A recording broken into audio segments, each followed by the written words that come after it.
And so you can see that was a marketing decision. You know, we were getting inside of the customer and saying, okay, well, you know, what would be their greatest objection? You know, what would keep them from using our system and going through with all of the trainings and, you know, essentially, you know, walking the path to becoming a professional marketer. And that's what we thought was one of the greatest objections, that, okay, not only do they have to pick up a lead package, but they also have to pay for the person to contact and sponsor them. And we're like, okay, let's remove that element. So you can see, and I'll read that line again, that the best is to become a marketing expert and taking everything that you know and using that to fuel innovation. That's exactly what happened. And the expert marketer that innovates creates innovations that people want to buy. And, you know, need I say more, 30-second sponsoring is massively popular. It's going to be huge. I personally think that in the next couple of years, it's going to completely eclipse tenfold, you know, any other sponsoring system that has ever come out on the market. And I really believe, not because, you know, I think our trainings are so great, but because the principles of 30-second sponsoring were all about the customer. What does the customer need? What are their fears? How can we deliver more? How can we deliver more value? How can we encourage education? Everything was about the avatar, was about the customer. And when I say customer avatar, that's kind of like getting an idea of who your average customer is. And it was all about satisfying the needs of our customer. And that's what I honestly believe, that when you do that with a marketing mindset, that's when you make the best products. So why marketing? Well, what's important is that what you think doesn't matter. What's important is what your customers think. And so we could be sitting around here having these, you know, grandiose daydreams about, oh, we should do this, and wouldn't it be great? You know, if you heard all of the ideas that we had before getting down to the educational curriculum that we have now for 30-second sponsoring, you would be blown away. Because what we do is, as soon as we have an idea, I'm like, great, and we get excited about it, but two things have to happen. The first thing is that we put on our customer mindset. Like, we put on the customer hat. We're like, okay, I'm a new distributor, or I'm an existing distributor in network marketing and direct sales. What do I need? How do I think about this? Do I actually need this? You know, what do I do?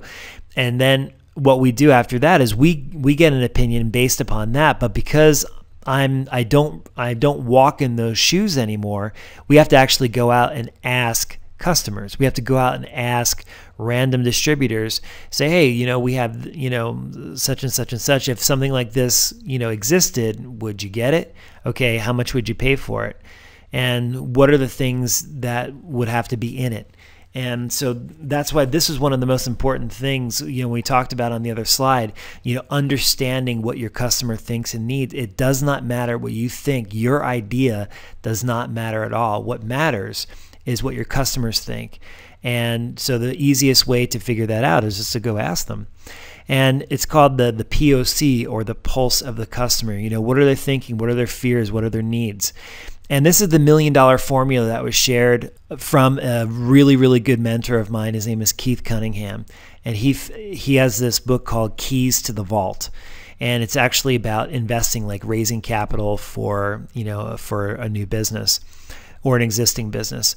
And he has a simple $1 Million Formula that really, really affected me when I learned it some years ago. And it's find out what they want, go and get it, and give it to them. He said that's it.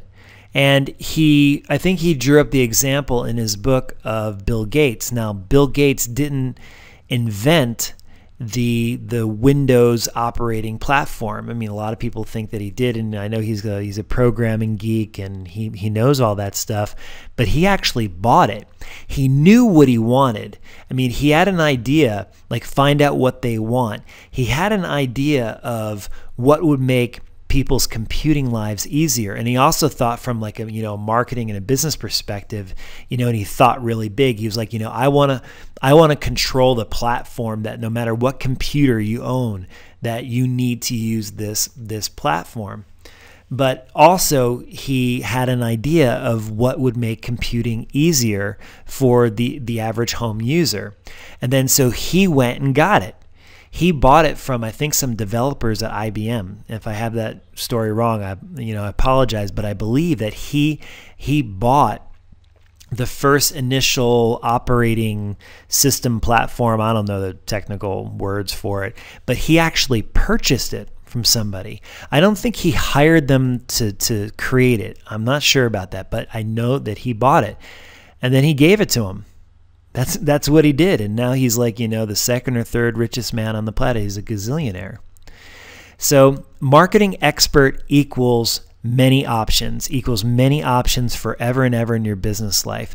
And the people that make the most money in network marketing and direct sales are marketing experts. And I want to give some clarity. I was actually talking to someone on the phone today about this.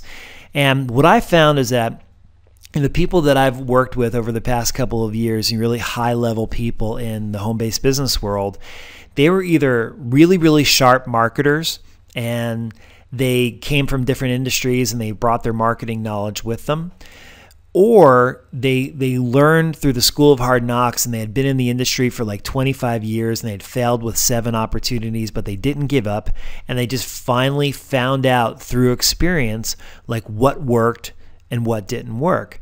But either way, these people were what I found to be marketing experts. And some of the people, they couldn't really, put 2 and 2 together in terms of, connecting all of the dots.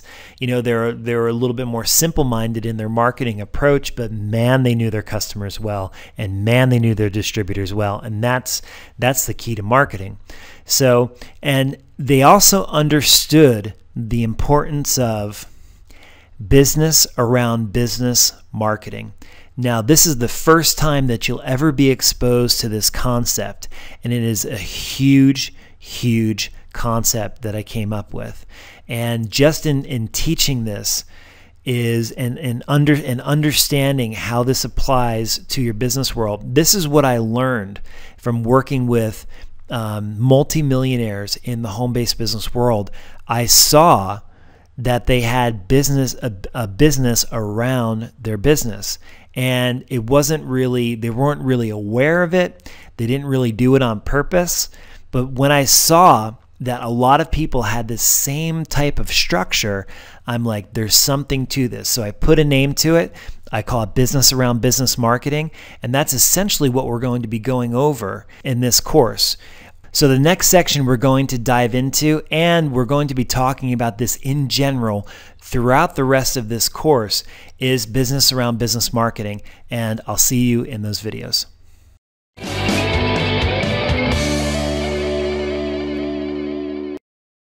To view the rest of the videos in this training series, simply go to www.marketingmasteryuniversity.com. Again, that's www.marketingmasteryuniversity.com.